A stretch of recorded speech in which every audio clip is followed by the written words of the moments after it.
You're just connecting. I am gearing up to do more of them. I think I've just been helping clients lately a lot and gearing into space, really understanding the horizon at the moment. Absolutely. That's the best thing to be doing. Best place. Yeah. Great stuff. Good morning. We have got some people who have been entered into our virtual room.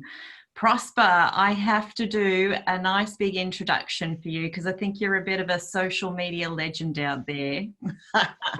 So, Prosper, Taruvinga from social, it's live digital, isn't it? Live long digital, yes. Live long digital. Now, Prosper, can you tell us a bit about your business and yourself? Absolutely. So thank you so much for this opportunity and everybody else that's tuning in. My name is Prosper Taruvinga, and basically I was born in Zimbabwe, and I've been living in Australia for the past 8 years. And I've built a digital agency where we basically are building products so that small businesses have access to their customers in the same way that big businesses actually do, because it's it's a minefield out there. So a lot of people are going to need the help to actually do and have a business that's profitable and enjoyable. So I lead a team of 12 associates that I work with. Each and every one of them is working remotely and helping our customers at present. So I'm a father and a husband, and father to 2 beautiful girls. I always pride myself as one of them actually is a model for Kmart. So the other day she came home with a big paycheck than I've ever gotten myself, and I instantly asked her to pay rent. So it's only fair, isn't it? Hang on, did you charge a half rent or full rent? I'm holding on to the money right now. So I'm deciding, how much dad tax I'm supposed to take from there. But that's generally been my life. How did you get into social media? So very funny story actually happened. When I came into Australia, I was working any job that came by. One of the jobs that I was doing was a restaurant in Lygon Street. So while working at that restaurant, I knew no one, and I really wanted to connect with the people that I was working with. And the only way you could possibly do that in that time was to connect with the people through social media or Facebook. So I realized that the business that I was working for, the restaurant, did not have a Facebook page at all. And then I went on and I created one, without the permission from the owner of the restaurant.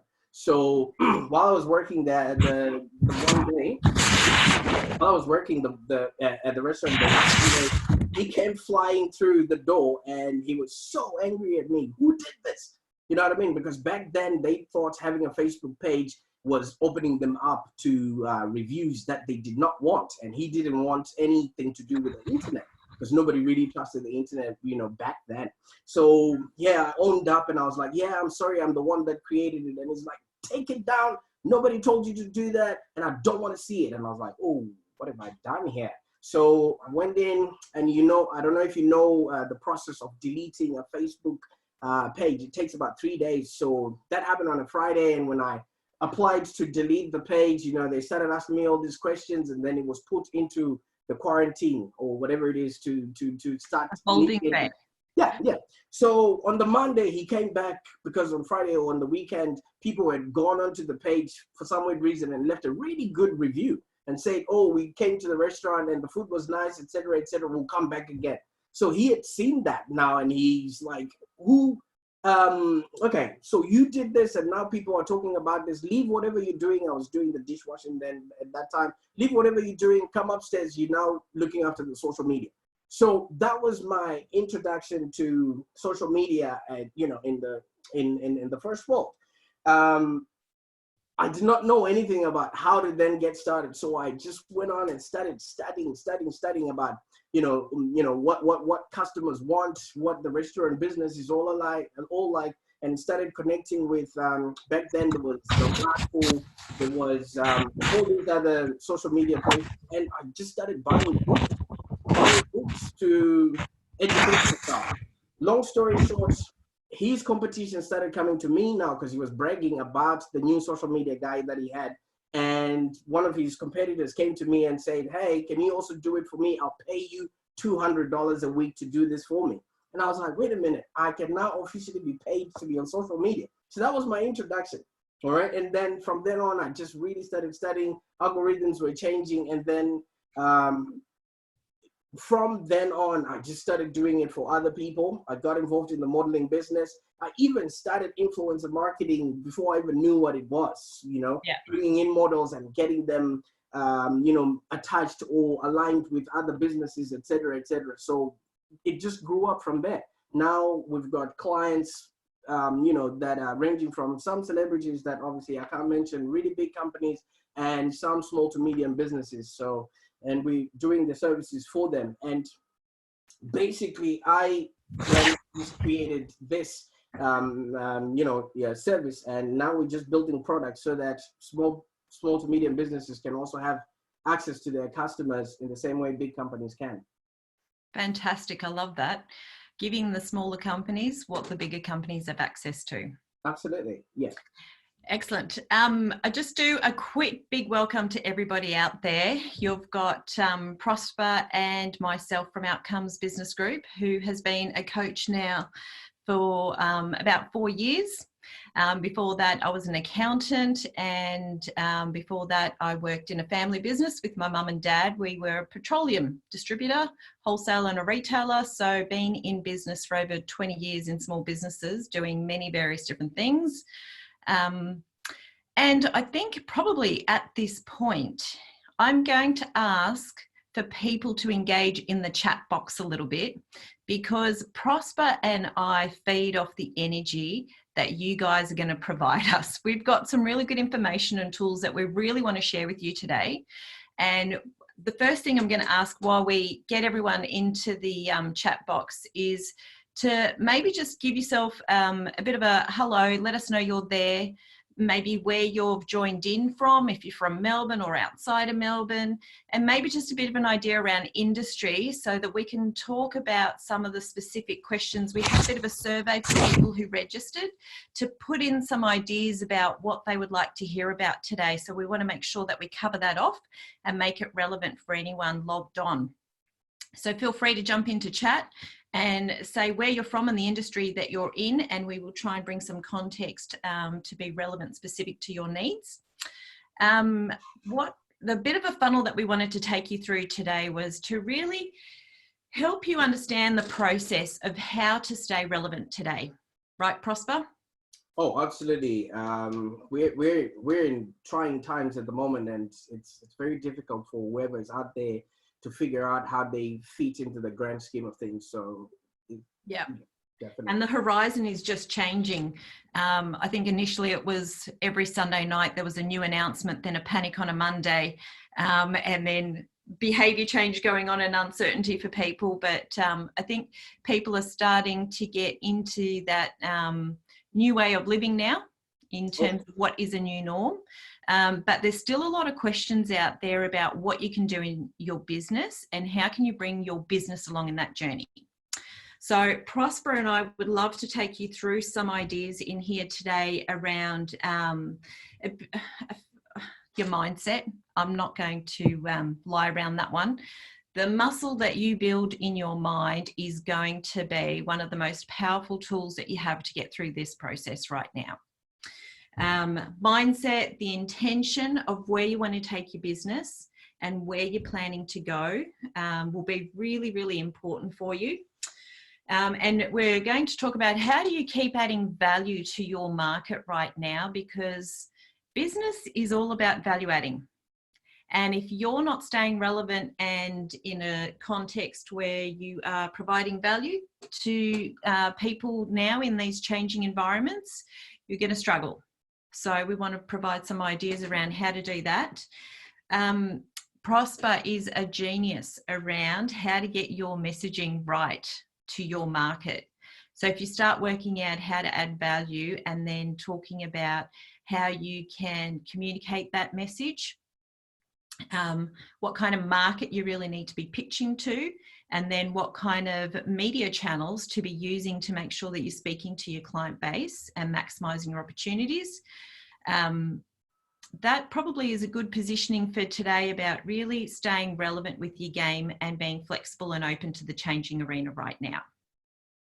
So maybe I might just start the question. We've got some really great businesses in here. We've got some accountants, lead generation, design studio, online, offline opportunities, education, cleaning, health.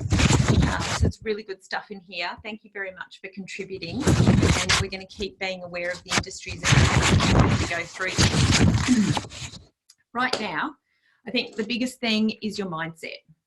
And Prosper, you see a lot of this going on because you deal with a lot of business owners. What are you seeing out there at the moment from your perspective? Absolutely.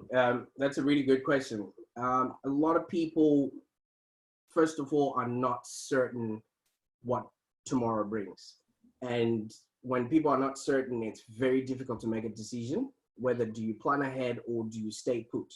Now, then there's another group of people that are also thinking, okay, this is an opportunity and a good time for me to reach out to people that might need our help. But then they're also afraid that, am I going to be taking advantage of people that are vulnerable at this moment? So there's that conflicting sort of advice. Should I stay or should I go? Should I, market myself or should I, stay put? So that's sort of what I'm seeing in the sort of inquiries that we're getting from people that we are normally working with there. What's it like for you there? I think you've articulated nicely. We are in a state of change right now. And when you're going through change, there's a lot of uncertainty about what lies ahead. And I think your self-management as you go through change is going to be the biggest player in terms of staying calm and forward thinking versus sitting in a place of anxiety and fear. And the reality is most of us have gone through change. Now, you're a kid. You had to change from being with your parents to going to primary school. Through primary school, you might have changed schools a couple of times. Then you had to go to high school. You had to get out there. Some people got a degree. Some people went to TAFE. Some people went straight to the work environment. You had different bosses. You had different people that you're dealing with.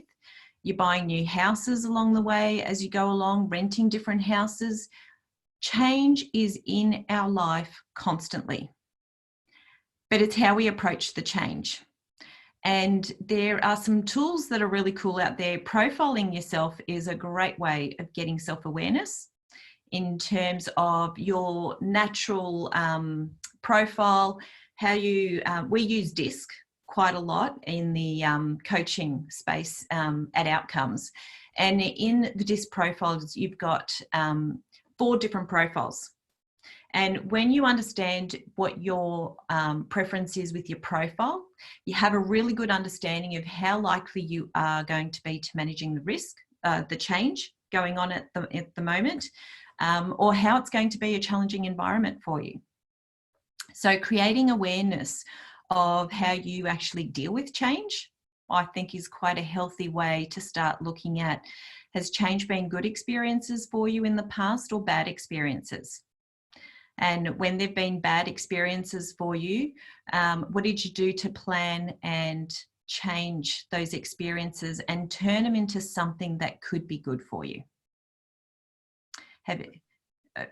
So the profiling tools are really cool. I think at the moment there's also very much a emotional roller coaster of different feelings that are going on.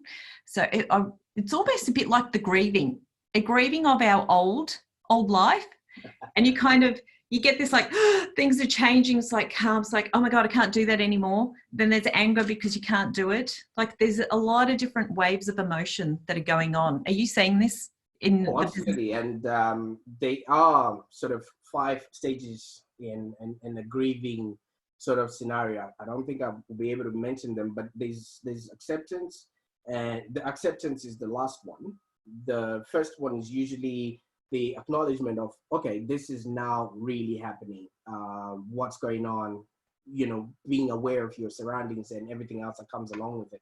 And then there comes the decision making of, okay, now that we're in here, it doesn't look like we're going to get out of this quicksand anytime soon. What do I then do? So all of that can happen, in a space of 5 hours, or it can happen in a space of 5 weeks for a lot of people. And right now we are being forced to experience, first of all, things that we haven't experienced from the get-go. You know what I mean? Like, a lot of people haven't been exposed to not being able to step out of your own house.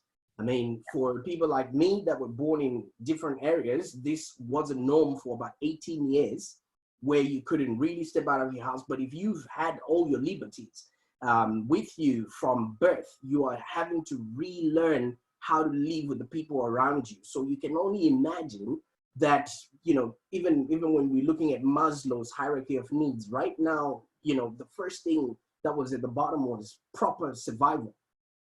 We were dropped down from the level of self-awareness, because that's what the first world person is, self-actualization. Now you're having to really, really scrounge for your own survival.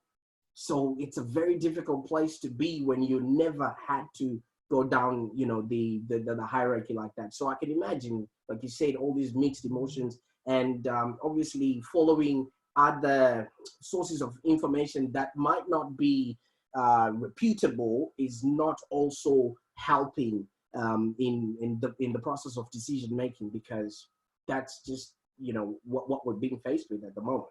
Yeah. So really being aware of the emotional space that you're in right now, acknowledging where you are. And I know for a lot of business owners, there's a lot of betrayal and withdrawal or procrastination going on right now in terms of not being able to get over that. But to rewire your brain and start looking at how you can see things differently through this, there's kind of 3 steps in doing that. Broadly speaking, the first one will be getting a grip of your mind. So when I say that, it's almost as, what information are you allowing to feed your mind right now? Because the information flow that you are bringing in is going to have an impact on your experiences of how you are going through the COVID-19 situation. So the social media is great. It's a great place to be able to tap into people. But there's also, when people aren't emotionally aware of what they're going through as well, there's a lot of fear, sharing and anxiety, which is impacting and creating a flow-on effect. Pretty similar to what we had with the panic buying that went on when people felt like food was going to be a necessity of life that was going to be taken away from them. So they went out panic buying, and the behavior just changed that way. Social media is a bit like that as well. And also the news. I find news is very interesting at the moment. It's depressing to hear everything that's going on right now. But if you are just sitting on friends' social media posts and the news, you are kind of just only taking in certain information. Absolutely. So I'm just going to say, get control over your mind right now by being really clear about what you're listening to, what you're hearing, and what experiences you're allowing yourself to go through right now. You have control over that. You have control. The next one is the language that you're using is also going to play a really big part in terms of how you deal with this. So with your language, the words that you're using right now, what you're seeing, what you're tasting, what your sounds are, the nonverbal cues that you have from other people is going to play a really big part.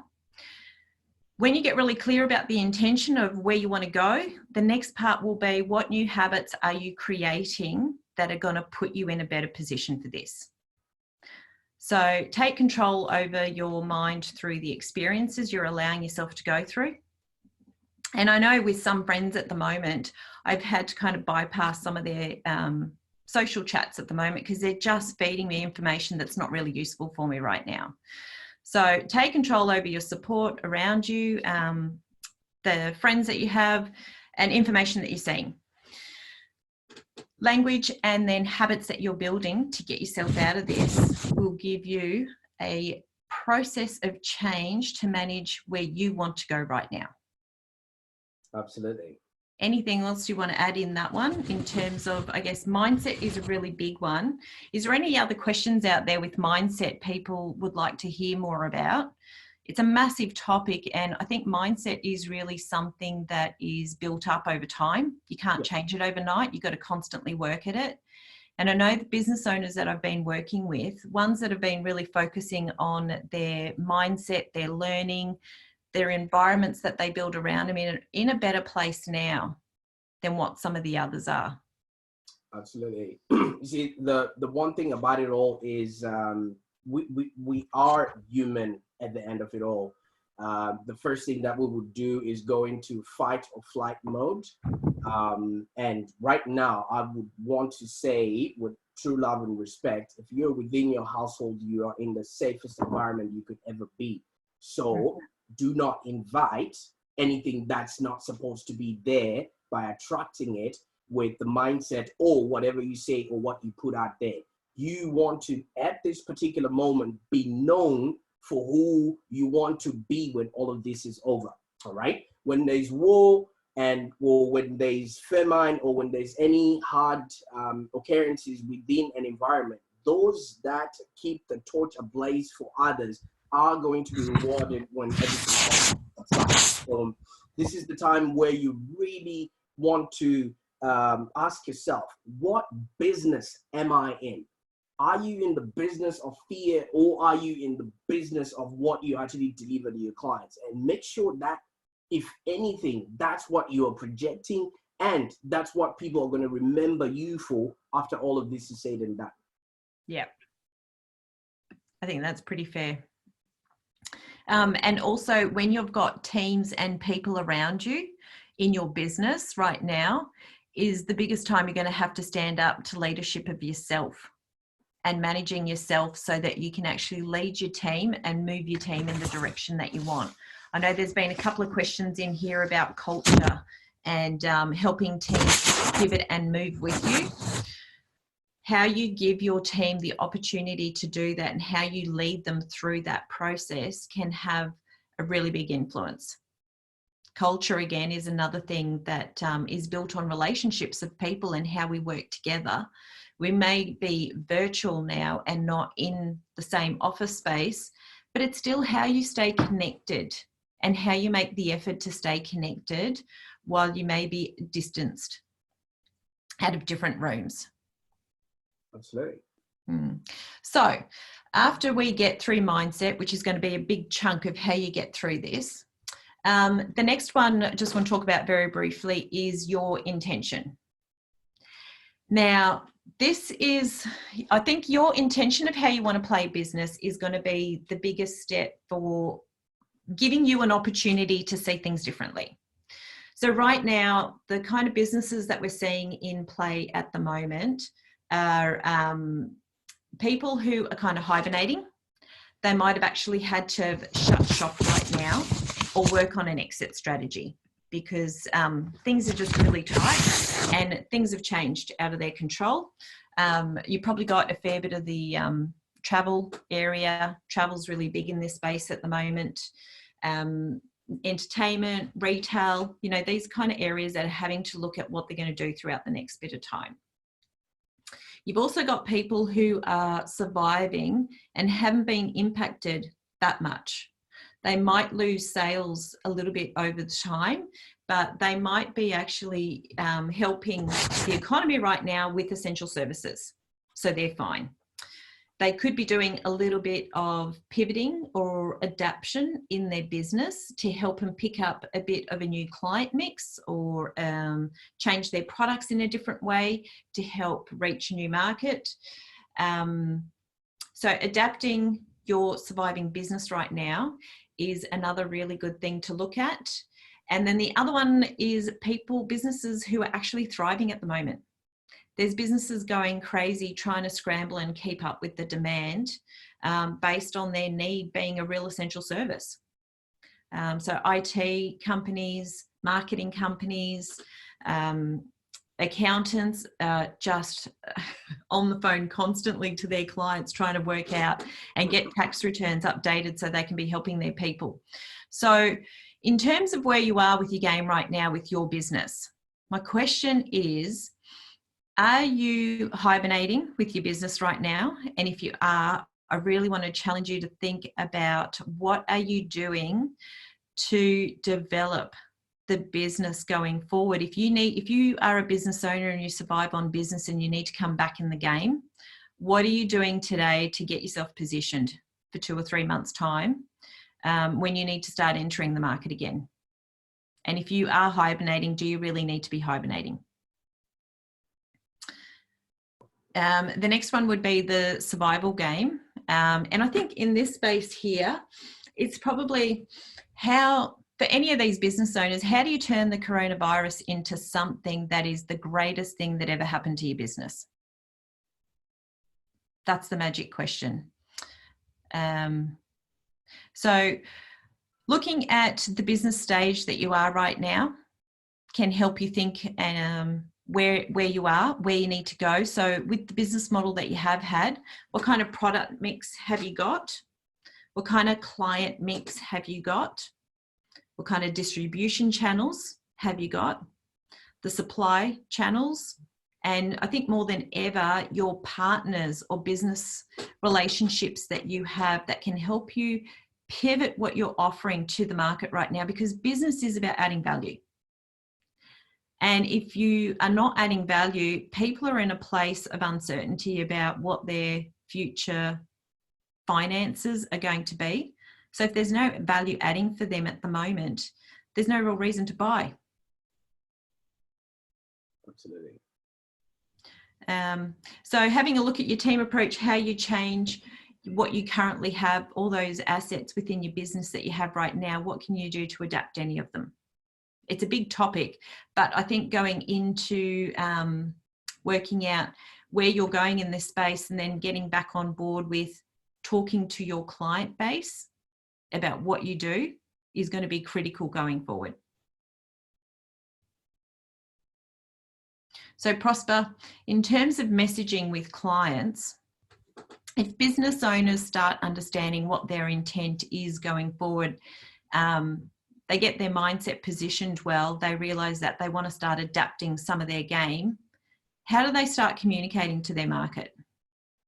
Absolutely. See, people come to the internet to get information or to buy something or to be entertained. And we should by now be accepting the new norm that online is where people are actually starting to, use to get all of those 3 things that I've mentioned.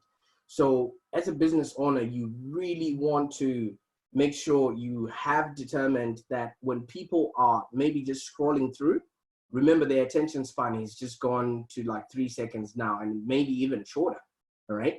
Determine what it is that you're actually going to be giving them. What do they need to know instantly about how you are going to be solving any of their problems or whatever it is that they have? And what is the one thing that makes you different or better than anybody else who is within, the space that you are talking, or what you're good at, okay? So let's say the business is about renting digital things to businesses so that you can engage with business, all right? Which is, I think that's Sunny who's got that going on there. There are a few places that have got essential services like what Cindy has said. How are people going to understand that this is what they need right now? Okay? Because if people don't know that you have the answers to what they're looking for, how are they going to be able to seek you out? People want to know what it is that you stand for. All right? Because if you don't stand for anything right now, you'll fall for whatever. So if you're not strong in your messaging and exactly how you're going to be helping people go from A to B, how you're that bridge, it will take a long time for people to have an understanding of if you are the person that can help them. Now, I can give a specific example of, places like, companies like Coca-Cola or, Domino's or Nike. They have that one message, which no matter what anyone is doing, they can just flick their mind and say, you know what, I think Cindy is the person that can help me with that. If you are umming and ahhing about going for a run or, going for a walk, and you telling yourself excuses as to why you shouldn't do it, you could just stand up within yourself because your mindset is now good and say, hey, just do it. And if you got a lot of pair of shoes, the pair that you're going to pick up is the Nike one, because the message resonates with what you want to currently do at that particular moment. So what is it that you do? Who do you do it for? And how? And why should they care to get it from you? That should be the message you should be trying to deliver at this particular moment when people are just really bloated with information. And it's a really good point. But, does traditional marketing methods still work right now?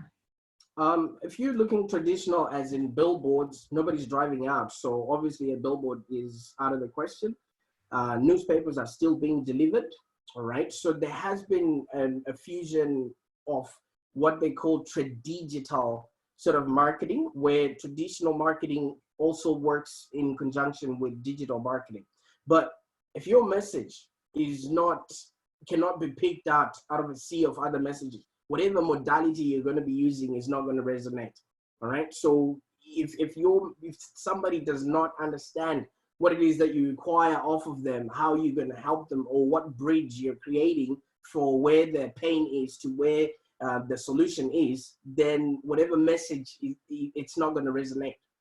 All right. So there are messages like Domino's message that says your pizza in 30 minutes or it's free.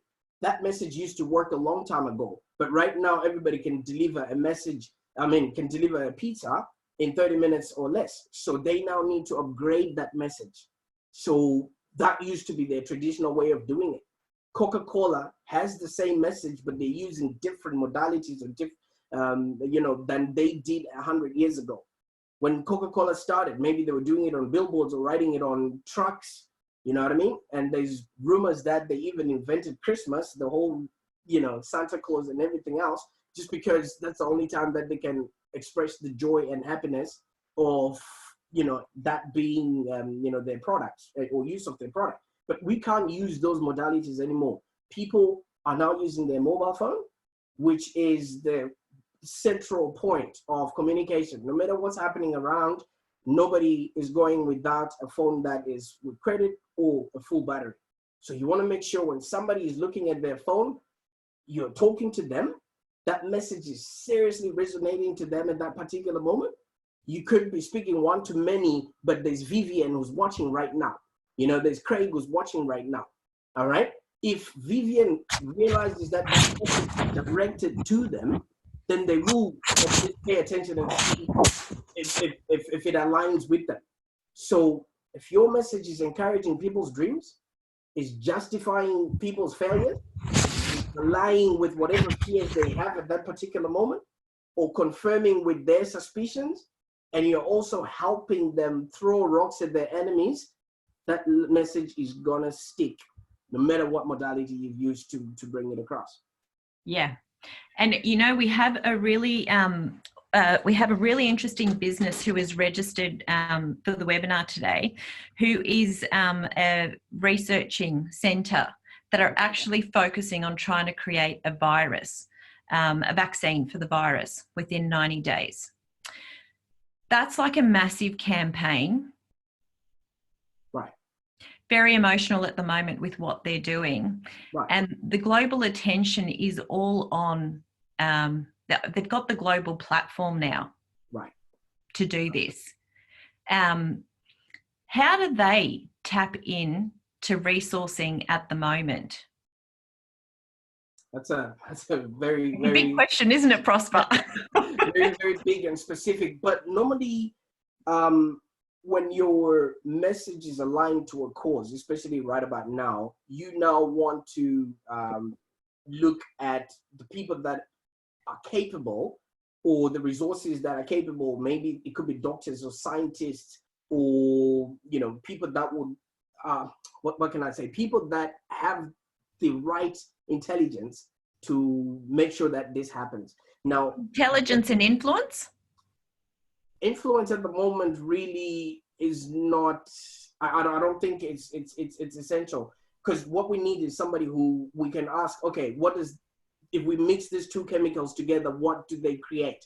You know what I mean? So it's that real intelligence. But these people also you have to create a safe environment for them to know that whatever their intellect or intellectual property is not going to be exposed or taken advantage of. So I think the company really has to create a safe environment for people to raise up their hand and say, hey, you know what? I know if you mix water and salt, you could actually get something like this without them being taken advantage of. Because right now, even if somebody knows how to do this, they might not be safe to say, raise up their hand and say, I contributed to this. But if the company parts on that message, after all this is said and done, this is who we're going to be. And if people can stand up to those values, I think they'll get the right, intellectual people to come and join them. Yeah. And also there's a financial side of things. Are they fully funded? If they are funded enough, or maybe they can create a GoFundMe where people can, support, because everybody really wants to get out of this mess.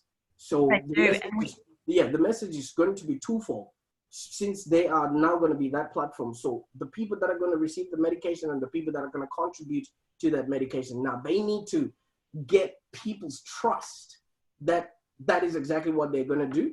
And if they can show proof, and because they've presented the problem, and now they have a solution, do they have proof that the people that they're working with have the expertise to bring that across?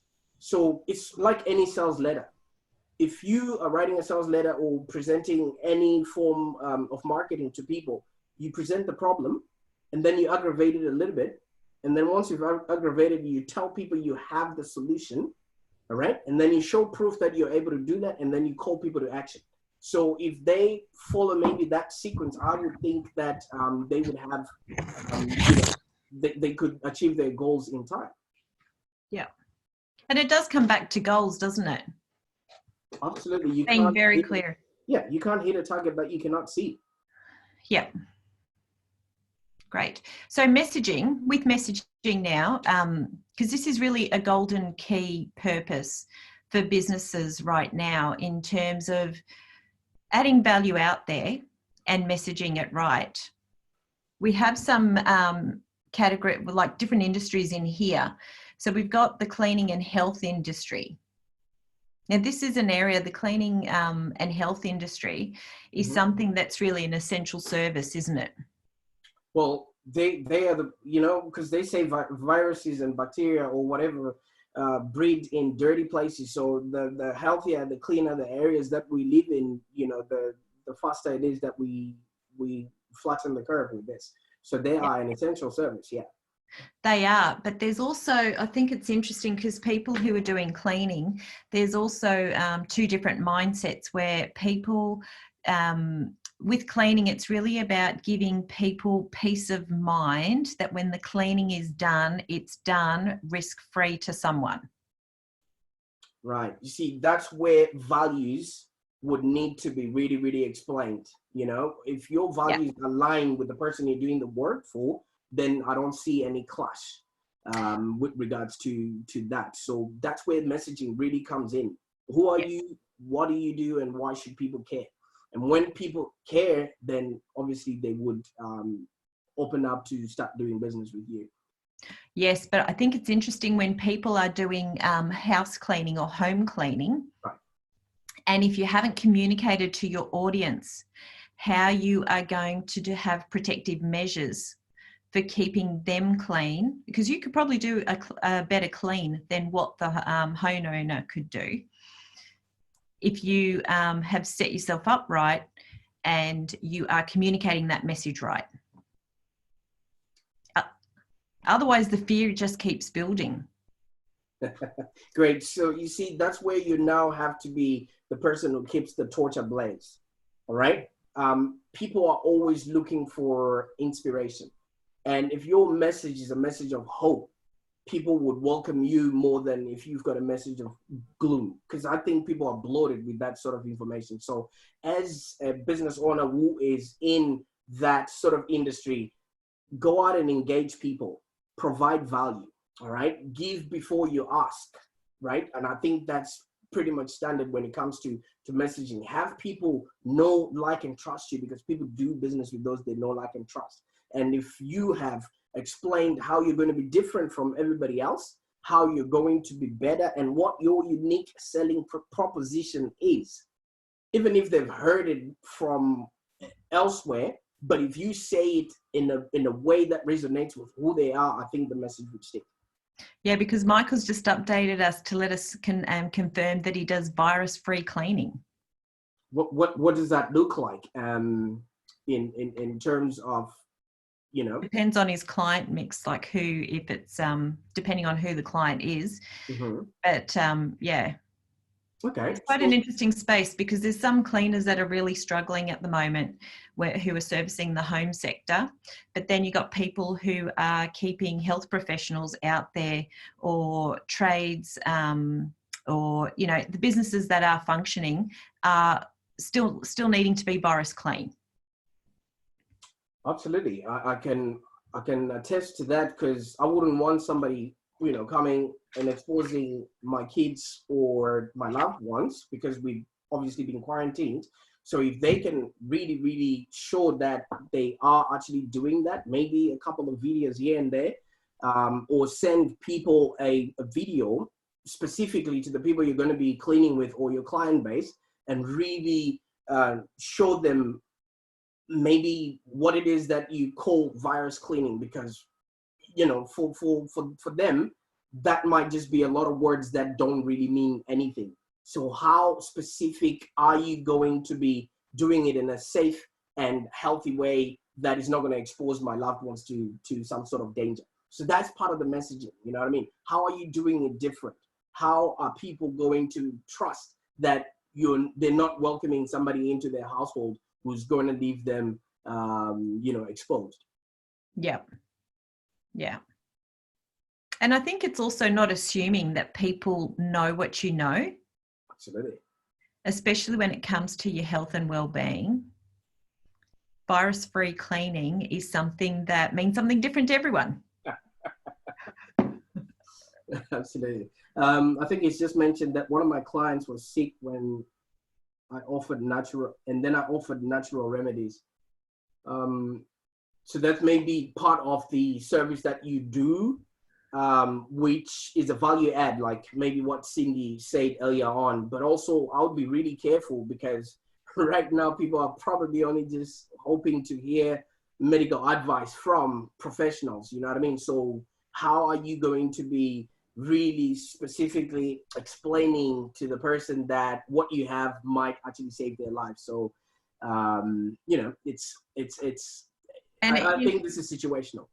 It is. He's written another comment, and I think this is really interesting, that it sounds like, you know, if people don't want you in their home, right, if you can obtain the supplies and get them the supplies to their home and drop them off at the front door, so that they can have the essentials to make their house virus-free, and provide them a kit on how to do it, you're still doing it in a risk-free way for the client that gives them the opportunity to do it their way. And I think that's what pivoting is all about right now, is nailing into your client's needs and understanding what they really want, not what you're trying to sell.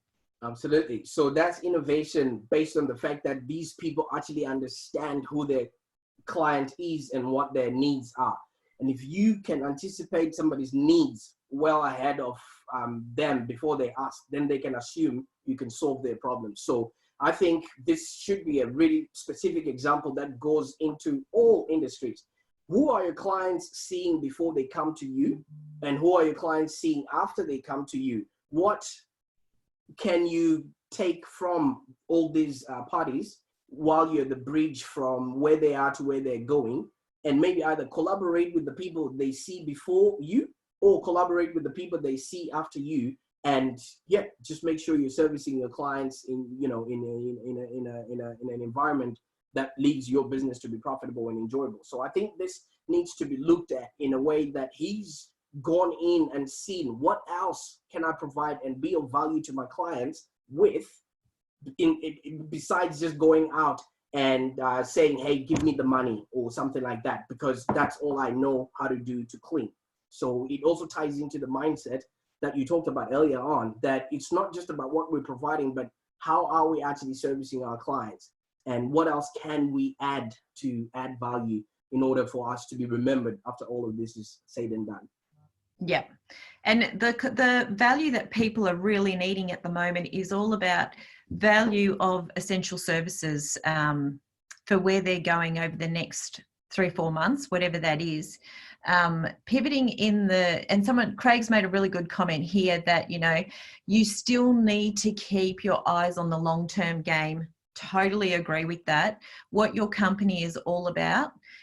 It may change a little bit after this period. We are in a state of flux right now, but the innovation and adaptability to change things to accommodate your clients' needs is what's going to keep the money flowing in for you in your business right now. So I've heard some really great stories where sports places are providing home kits for people, like mini golf. Right. The little putt-putt golf is just selling out the door because you have a very passionate market of people who love their golf and are bringing it into their backyard so that they can keep doing what they're passionate and love doing. Absolutely. So finding ways that you can keep entertaining and providing people value in their homes is a way to keep thinking about how can you add value in that game. Absolutely. I actually we commissioned a restaurant business website only a couple of days ago, where they're actually selling pizza kits. All right. So you get the door, they already make it for you. It's in a plastic container, and then all the little ingredients in small little containers, and they're, you know, selling that to their customers. And one of my other restaurants that I usually frequent, I saw it on the news yesterday, Tre Fontane in, I think it's in Heidelberg there. They are an Italian cafe specializing in coffee and sweets. What they're now doing is selling coffee kits. You know what I mean? How to make your own percolated coffee, or that Italian coffee pots. So there's so many things that maybe your customers right now might be yearning for or looking for. And it doesn't really hurt to pick up the phone and really ask your favorite top 10 customers and say, how can I be of value to you right now, right this moment? And it will be a welcome message than just sending them an email saying, yes, we are looking after this whole thing, COVID-19, and then that's about it. I think if you would look into your customer book right now, your top 10 customers, your best clients, the people you really want to work with after this, you go to them and really say, how can I be of value to you right now? And I think people will be able to really tell you exactly what it is that's going on in their business or within their lifestyle. And if you're innovative enough, or if you're connected enough, which I think most of us in here are, you would simply go out there and create something that the market is looking for right now and then put it out. That's the same thing that happened with Uber or Airbnb. When the GFC hit, people had all these cars, all these houses that nobody was using. And somebody thought, hey, why don't we make money with what we already have instead of going out there to look for money that's not there? And the idea just took off like that. It might have been short-lived because nobody's using an Uber right now, but in the time that it worked, it changed the way we live. So can you look at what it is that you can specifically do for your customers right now that might be needed 5 years from now, 10 years from now? Because if you got a target that you're looking forward to, it makes all these little things that we're going through might just be a speed hump. All right. I know a lot of us haven't been driving to go anywhere lately, but When you go into your car, the first thing that you normally do is put the address of where you are going. All right. And when you put the address of where you're going, the GPS then self-navigates itself to your current address. Right. So there might be roadworks on the way. There might be, school zones, the GPS, and you might turn and go, in another direction. The GPS will still calculate and bring you back to where you are going. So if you exactly know what it looks like when you've arrived, all of this might just be a stumbling block, or might actually be, like you say, wind under your wings to bring you, towards creating a business that's profitable and enjoyable, or something that could literally change, the world as we know it right now. And I think you highlighted a really good thing there with the innovation and adaptive phase. It's back to brainstorming. And it's tapping into people around you who know your business well, or your client mix well, who know the assets that you have, looking at what you've got. Have a brainstorming session with people around you who can support you to have that session, to think outside the box and think about what else could you be offering out there right now. And clients are a number one way of doing that, to understand what they loved about it. But maybe you need to look broader than that as well, and bring other people into the equation for the brainstorming session, and really sit down and analyze with other people's help. You don't need to do this stuff alone. Absolutely. Get a team of people in there to help you stop and think. Someone called it zero-based thinking. Wipe your board and think about what have you got and what can you offer out there. Fantastic. This is something that a company there's a company in Zimbabwe that I know that literally did what you're talking about. So there was no markets to compare the situation with. What they did was they looked at businesses overseas, like in Australia or in the UK or in the US, and they started looking at the people's reviews. So they're selling the same product, and they started looking at what are people commenting about that company. What is the reviews of their competitors out there? What are they doing well? What do customers like most about that business? And what is going to keep them buying more? Once you have that market research, it's free, because you know what? All those other bigger companies have already paid so much money to get that information. So all you just really got to do is look within your industry. Who do you think is actually doing well in your industry? Go through their reviews and find out what Vivian is saying, in those reviews. Find out what Craig has written, or Gregory, what Gregory is saying in those reviews. What is it that they like most? What is it that they hate about the business? What is it that they would want to improve? Then within the way you do your thing, create a spreadsheet. Who am I supposed to be to these people? How do they want to be treated? And what sort of information do they want from me? And then now from there, you can start crafting a really solid message, because you might think that it's copying other people, but there's a thing called mirroring. If you mirror successful people, you would literally get plus or minus the results that they got, right? So why invent mediocrity when you can copy genius? All of these people have gone out of their way, paid so much money to bring these people to write these reviews. All you're just doing is sifting through what you like, how you can personalize that and make it your own, and then create a really, really strong message coming out of that, because this is tried and tested. All you're going to be doing is providing what the market already wants and is yearning for. Yep. Very, very relevant point. I think the focusing on that's kind of the people who are really in the survival game, aren't they, in terms of trying to adapt their business. There's also still people in that crazy growth phase too, who are just accelerating and can't keep up with it almost. It's short-lived, I guess, in terms of immediate needs right now for a changing environment. Absolutely. how do they make time to message their clients? And again, I would put it, I'm such a coach. I go back to, I can't help it. Through the storm, how do they want to play the game through the storm? Because you don't need to service everybody. Yeah, and not this everyone is a is where, customer. if they're smart about this, they can build relationships and networks where they can actually hone in on where the future company wants to be. Absolutely. And send work elsewhere to the other people that they can partner with and build great relationships, so they can really hone in and focus in on the place they want to play longer term. Absolutely. So I don't know if you understand the 80-20 rule, the Pareto principle. No.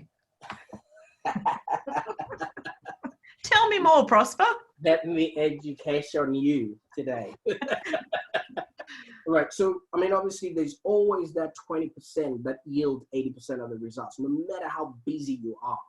All right. There's that 20% that yields the 80% of all the results that you're going to be getting. And within that 20%, there's the cream de la cream. There's also yet another 20% of that 20%.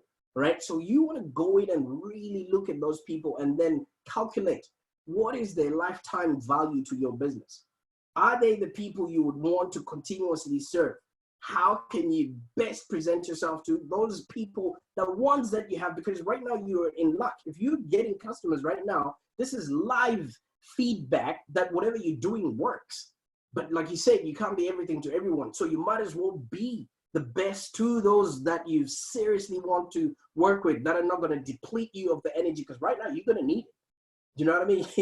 You can't expand yourself and resources and try to be everywhere in one place. You know, you'd be like a chameleon in a bag of Skittles. So if you literally figure out who are you best positioned to serve, and go out there and just serve them and let them know we're here for you and we're not going anywhere. Like I promise you, those people would literally triple stumble and fall, bidding a path to your door. Yep. So, yeah. And there's never a better time than now to really test the market. Absolutely. Market is going to tell you what they want. Absolutely. You know. Prosper, yes. How can you help people? We're coming to, I'm getting signs to say we need to wrap it up. I really enjoyed having a chat with you today about helping people see things differently in their business through the changing climate and how to stay relevant. Right. What would be your top tip or two for people to focus on right now? And I think Kelly will send information out to people after this if they want to have a chat with you to see what more they can do, if they want to chat about their business privately with you. What's your parting thoughts? Absolutely. So I'm just going to maybe put all this together and say the way you have to do your marketing at this particular moment to avoid overwhelm is to find the right market for your product or your service and create a resonating message, and then choose the way that you are comfortable in delivering that message. So right message, right market, right media.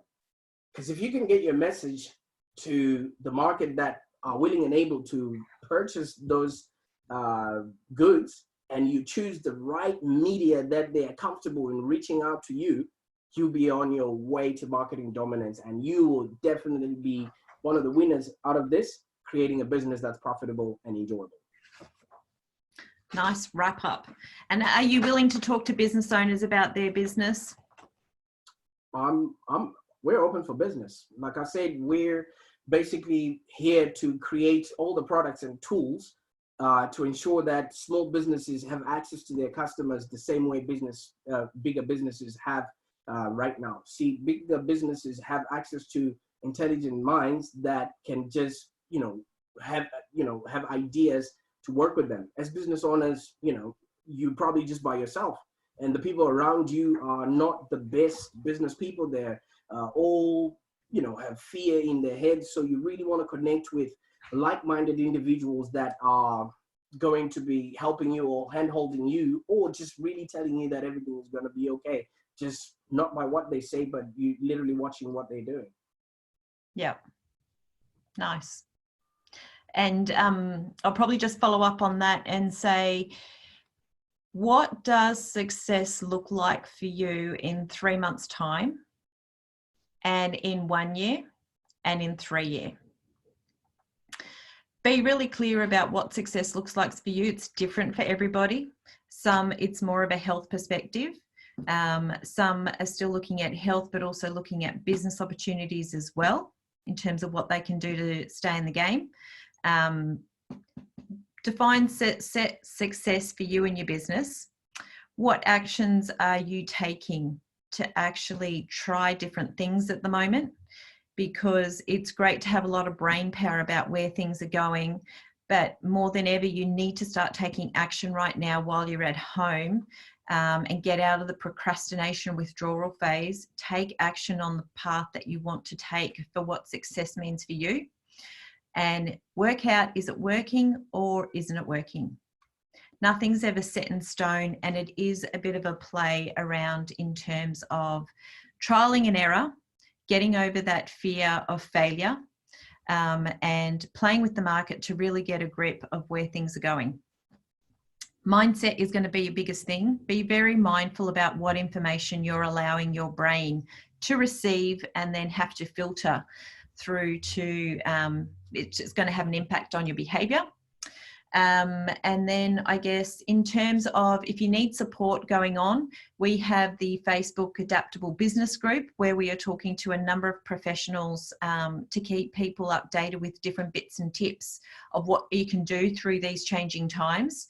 It changes every day depending on who's talking and what's going on right now.